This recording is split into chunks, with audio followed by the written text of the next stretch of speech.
¿Alguna vez has sentido dolores, molestias o incluso una discapacidad física que desafía cualquier explicación médica? ¿Has sido testigo de cómo alguien que conoces o cómo tú mismo puedes luchar con síntomas físicos persistentes, pero las pruebas y los exámenes médicos no revelan ninguna anormalidad? ¿Y cómo es posible sentir dolor real y sin embargo no encontrar su origen en ninguna patología física? Bueno, pues hoy precisamente nos sumergimos en esta desconcertante realidad del trastorno por somatización, un desafío tanto para quienes lo experimentan como para los profesionales, los clínicos de la salud mental que intentamos desentrañar sus misterios.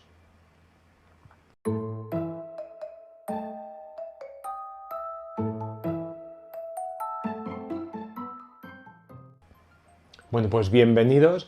Vamos a realizar una serie de vídeos que están dirigidos a tratar de entender este trastorno por somatización.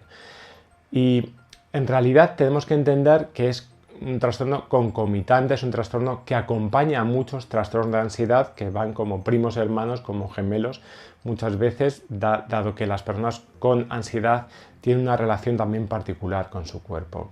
Y en este primer vídeo vamos a aprender a entenderlo un poquito mejor. Vamos a hablar de somatización en términos sencillos, así que vamos a tratar de imaginar que hay dos maneras de entender la enfermedad. Una sería estar enfermo, que significa tener una enfermedad o una afección física que los médicos pueden identificar con pruebas y exámenes. Es algo concreto y es algo objetivo. Pero por otro lado, tenemos ese sentirse enfermo, que es cuando sientes los síntomas, sientes ese malestar en tu cuerpo, aunque no se encuentre ninguna alteración física específica. Pues cuando te hacen las pruebas médicas, al final esta es una experiencia subjetiva y personal, pero no sale.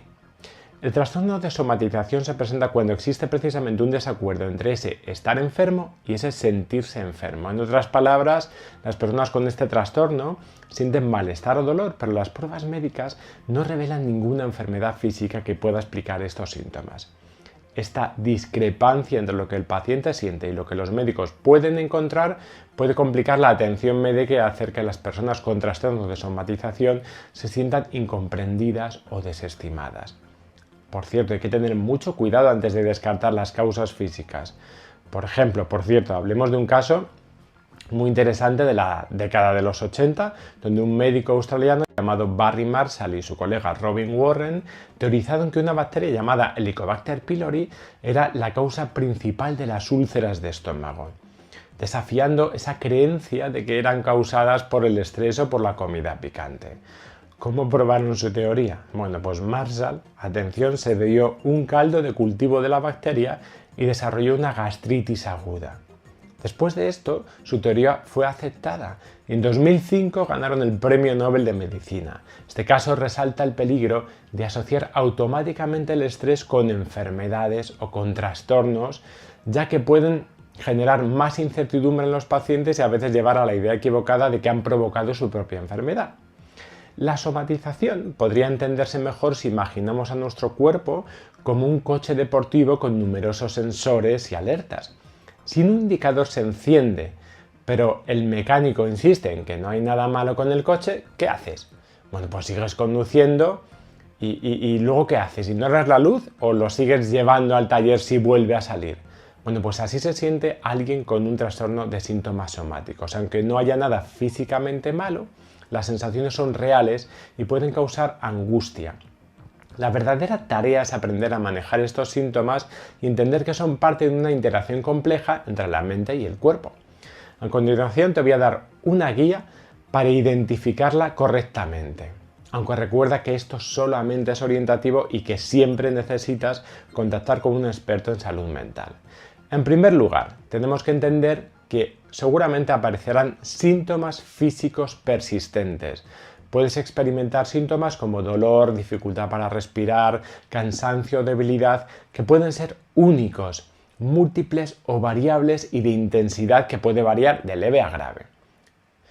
En segundo lugar, pues no existe una correspondencia con una causa médica identificable. Aunque estos síntomas pueden existir, no se corresponden con una causa médica identificable o son desproporcionados en comparación con lo que se esperaría de un trastorno médico conocido.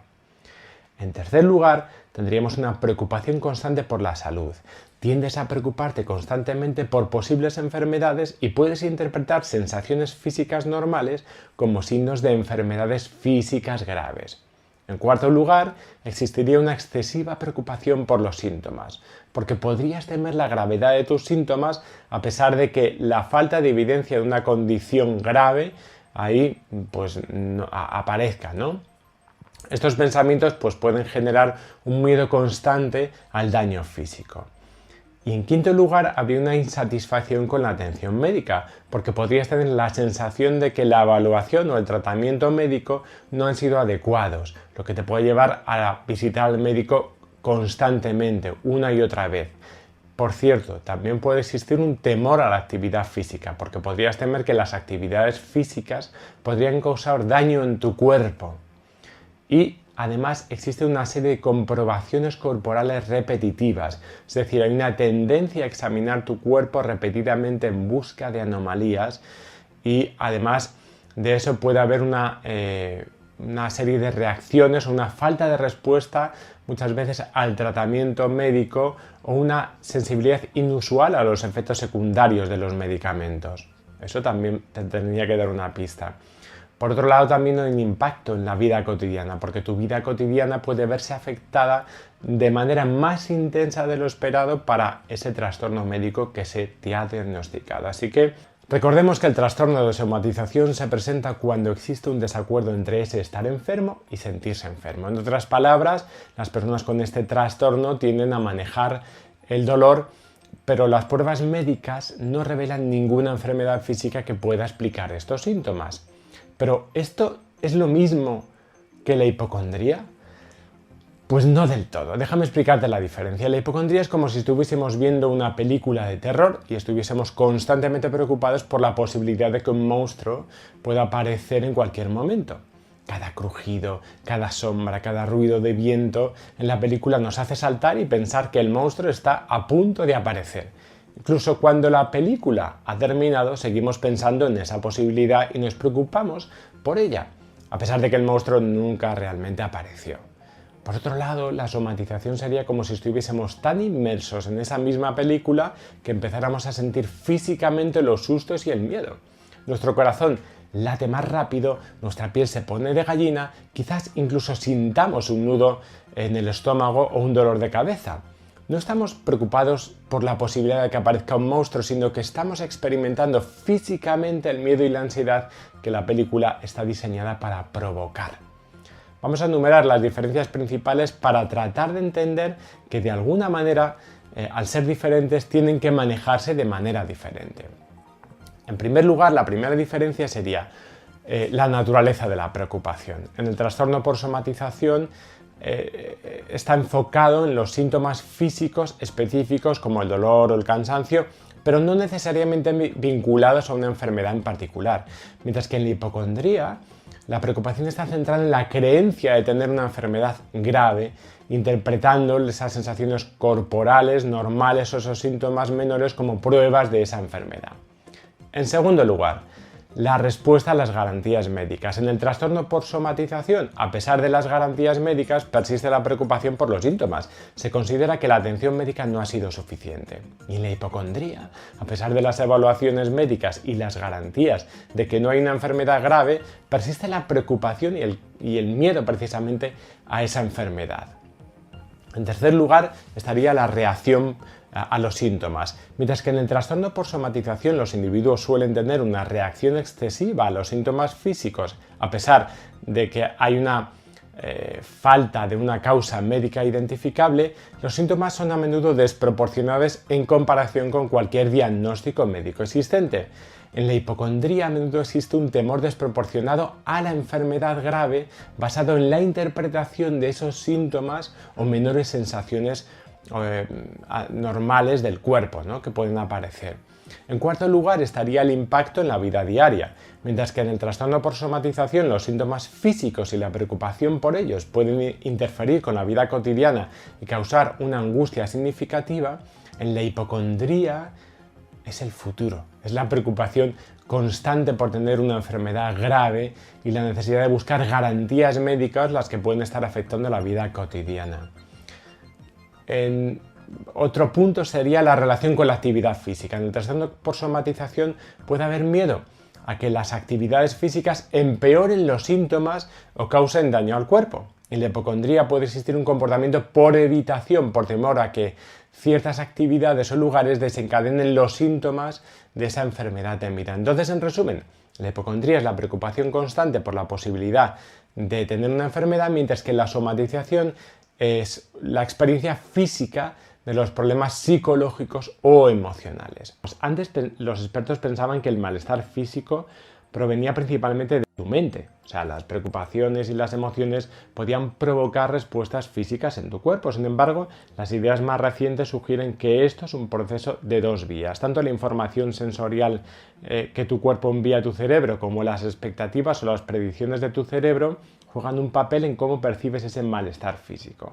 Pues si las predicciones de tu cerebro son demasiado precisas, podrías terminar interpretando mal las señales de tu cuerpo. En cuanto a qué te hace más propenso a experimentar un malestar físico, aunque no exista una causa aparente, pues hay varios factores. Los genes podrían estar jugando un gran papel, pero hasta ahora los científicos no han encontrado un gen específico que sea responsable. Además, nunca es cuestión de un gen, es cuestión de un pool, de un conjunto de genes los que pueden estar influyendo en este caso. Pero sí es cierto que ha habido un montón de experimentos que hablan de que quizá algunas personas puedan tener una cierta sensibilidad, es decir, aquellas sensaciones corporales como podrían ser la interocepción o la propiocepción. La propiocepción hablaríamos de el saber dónde puedo situar espacialmente mi cuerpo, mientras que la interocepción son las sensaciones que yo siento en mi organismo interno, mi estómago, mi corazón. Pues sabemos que hay personas que precisamente tienen una mayor sensibilidad y se cree que los cambios, ¿no?, que experimentan esas personas también podrían estar condicionados genéticamente, aunque siempre tenemos que entender que los genes siempre se expresan dentro de un ambiente. Por otro lado, las experiencias tempranas, como una infancia difícil, también puede hacer que estés más predispuesto al malestar físico. Quizá en tu historia de aprendizaje puede existir una asociación, imaginaros, entre enfermedad y cuidado. Quizá ha sido una forma también donde has encontrado el cariño o el apego. Esto no significa que siempre haya sido así, solo hablo de algunos casos. Quizá también es una forma de, poder, quizá es que algunas personas sienten con más intensidad la vida que otros, ¿no? Que eso es otra cuestión. Entonces, vamos a influir un poco en cómo también el estilo del apego y cómo manejas tus emociones pueden ser importantes. También se ha descubierto que la cultura en la que te encuentras puede influir en tus experiencias de malestar físico. Las enfermedades, el estrés en el trabajo y los eventos traumáticos son factores desencadenantes comunes a ese malestar somático, a ese malestar físico. Además, la forma en cómo interactúas con el sistema de salud puede contribuir a mantener estos síntomas. Un diagnóstico incorrecto o tardío puede hacer que te sientas peor y las creencias, tanto tuyas como las de los médicos, sobre las causas de tus síntomas pueden crear barreras para un diagnóstico y un tratamiento. Vamos a ver algunas cuestiones que son muy importantes.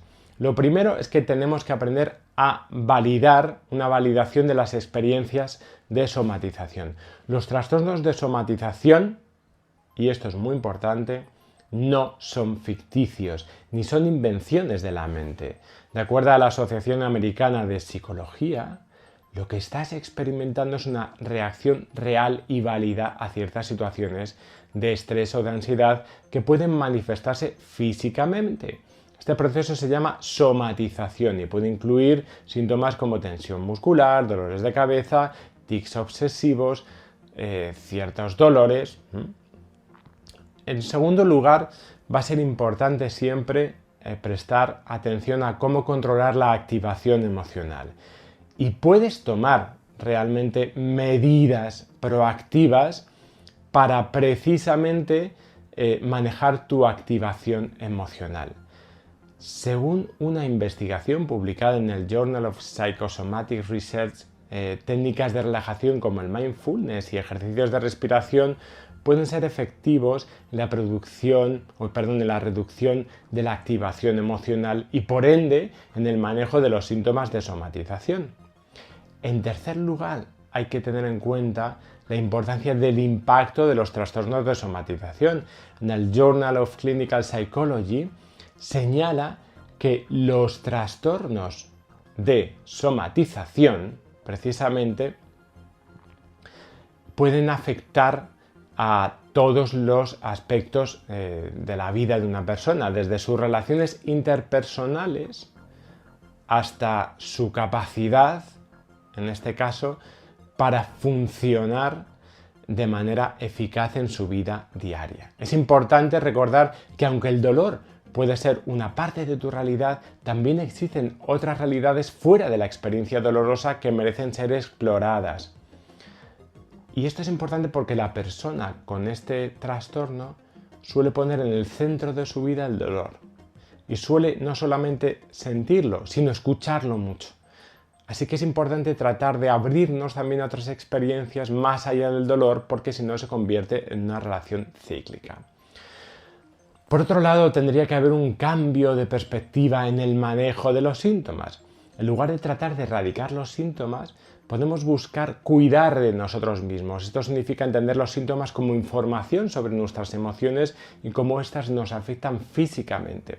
Por ejemplo, el estrés en el trabajo puede manifestarse como un dolor de cabeza. En lugar de ver eso como un error, puedes verlo como una señal de que necesitas practicar más técnicas de relajación, necesitas delegar, necesitas mantener tu relación con tu entorno de trabajo o que a lo mejor ese entorno de trabajo para ti ahora mismo no te vale. Así que tenemos que entrenarnos muchas veces en o cambiar el contexto o tratar de tener una serie de técnicas que nos ayuden precisamente a reducir esa activación. Por último, vamos a ver la importancia de la relación médico-paciente en los trastornos de somatización. Porque en numerosos estudios, incluyendo uno publicado en la revista Patient Education and Counseling, destaca la importancia de tener una relación sólida con tu médico. Un médico que comprenda y valide tus experiencias puede ser un aliado poderoso en tu camino hacia una mejor gestión de la somatización. Bueno, pues espero que todos estos puntos te ayuden a entender mejor los trastornos de somatización y cómo manejarlos. Como siempre, estoy aquí para ayudarte en lo que necesites. Si te ha gustado el vídeo, pues ya sabes, hay que darle a suscribir y a la campanita. Y nada, pues nos vamos a ver en